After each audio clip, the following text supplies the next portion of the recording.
अस्सलाम वालेकुम, मेरा नाम है शहज़ाद और आप देख रहे हैं मेरा यूट्यूब चैनल।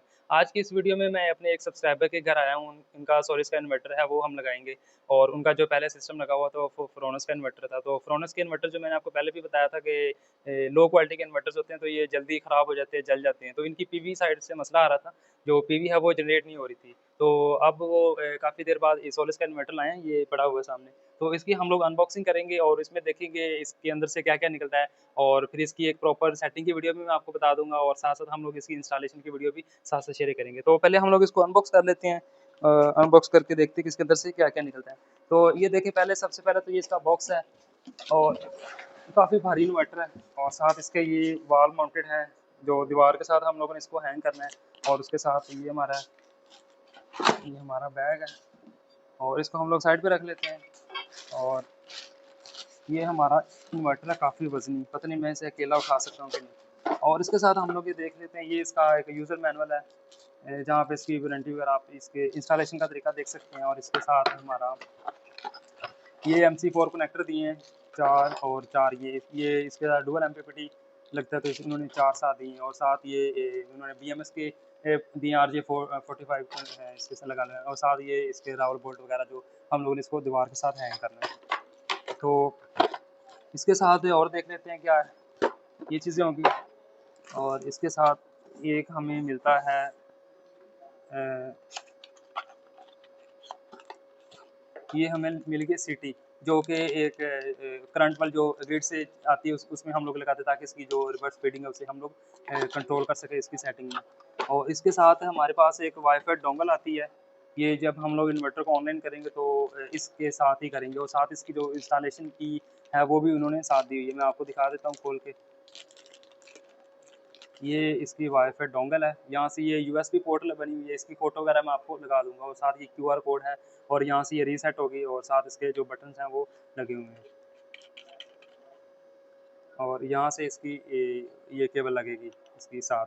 तो ये भी IP66 में उन्होंने बनाई है ताकि किसी तरह का कोई पानी वगैरह भी इसके अंदर ना जाए। और साथ इसका ये यूज़र मैनुअल है, ये यूज़र मैनुअल भी मैं आपको फ़ोटो में दिखा दूँगा सारा कि आपने इसके साथ जो इंस्टॉलेशन है वो कैसे करनी है। ये आपको PDF में सारी चीज़ें नीचे डिस्क्रिप्शन में या लिंक में मिल जाएँगी। इसके बाद हम लोग इन्वर्टर को बाहर निकाल लेते हैं और बाहर निकाल के हम लोग इसको देख लेते हैं कि इन्वर्टर हमारा कैसा है। तो ये मेरे अकेले से तो निकाला नहीं जाएगा, बड़ा वज़नी है, तो मेरे साथ एक हेल्प करवाएँगे। कैमरा आप पकड़ लें और इसको नीचे जगह देखो ज़रा। ये साथ इसके पैरेलल की केबल है और साथ ये हमारा इन्वर्टर है। इधर रख दो नहीं, ऐसे ऐसे। ये देखें, ये इन्वर्टर की लुक है फ्रंट से और साथ इसके 4 बटन लगे हैं इनके साथ।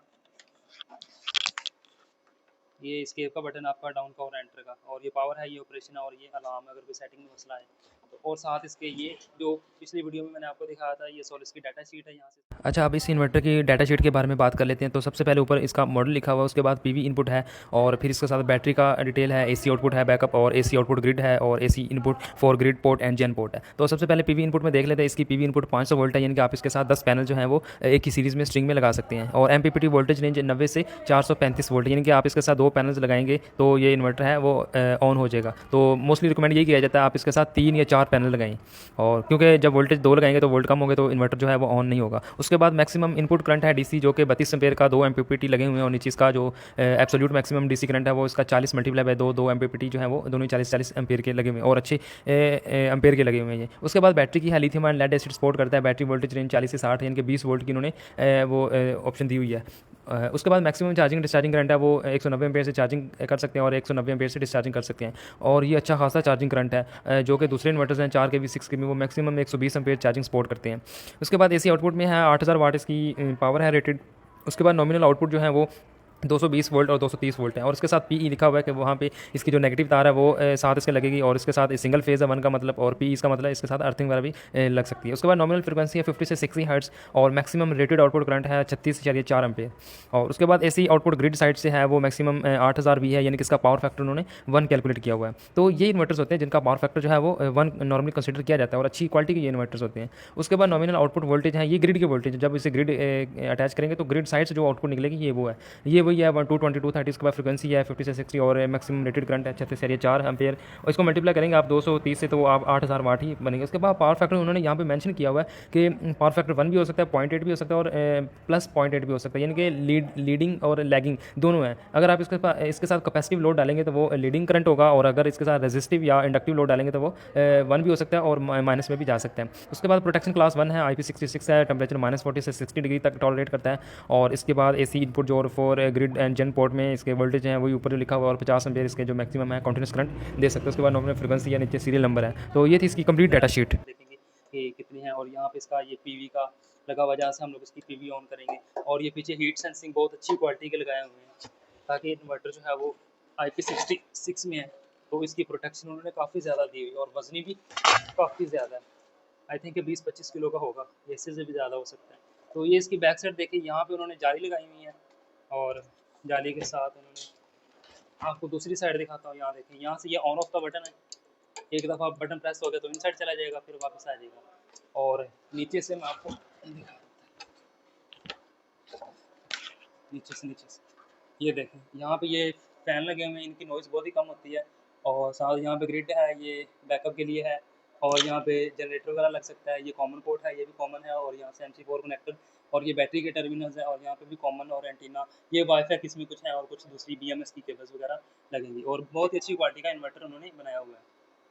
नीचे रखो ध्यान से, बस ठीक है। पर्सनली अगर मैं अपनी राय दूं तो जो सोलिस के इन्वर्टर्स हैं IP66 की प्रोटेक्शन में ये एक बेहतरीन इन्वर्टर्स हैं। ये दूसरे इन्वर्टर्स की तरह नहीं हैं जो कि शोर करते रहते हैं, ट्रिप करते हैं, या उनके अंदर और भी मसले मसाइल आते रहते हैं। तो चाइना का जो एक है डायग इन्वर्टर जो कि इन्वेरेक्स के ब्रांड से आते हैं, और दूसरे ये वाले एक बेहतरीन इन्वर्टर्स माने जाते हैं अपनी इंडस्ट्री में। ये मेरा दोस्त हमज़ा है जो मेरे साथ मिलके काम करता है, और मैं साथ इसको काम सिखाता हूँ। तो हम दोनों ने ये इन्वर्टर जो है वो सिर्फ हैंग किया था। बाकी जो कस्टमर की डिमांड थी वो हमने कहा था इन्हें कि आप अच्छा सामान ले आइएगा, ब्रेकर वगैरह, डीबी बॉक्स वगैरह, तो हम लोग कंप्लीट इंस्टॉलेशन कर लेंगे। तो उन्होंने वो सामान ही लाए, और ये इनका पुराना इन्वर्टर है प्राइमेक्स का, और साथ ये उन्होंने जो नया इंस्टॉल किया इसके साथ जो टिक फॉक्स की बैटरी लगी हुई है। आपके पैनल्स अच्छे हों, आपका इन्वर्टर जो है वो एक बेहतरीन कंपनी का हो, और उसके साथ एक लिथियम आयन बैटरी लगाई हो, तो आपका जो सिस्टम है वो बहुत ही बेहतरीन सिस्टम चलता है। तो इसमें आपको बिजली का बिल भी आपका बहुत कम हो जाएगा, और आपको रोज़ बरोज़ जो परेशानियाँ होती हैं IP21 के इन्वर्टर्स में, उस तरह की आपको किसी किस्म की परेशानी नहीं होगी। वीडियो अच्छी लगे तो उसको लाइक कर लें, चैनल को सब्सक्राइब कर लें। मिलते हैं एक नई वीडियो में, तब तक के लिए अल्लाह हाफ़िज़।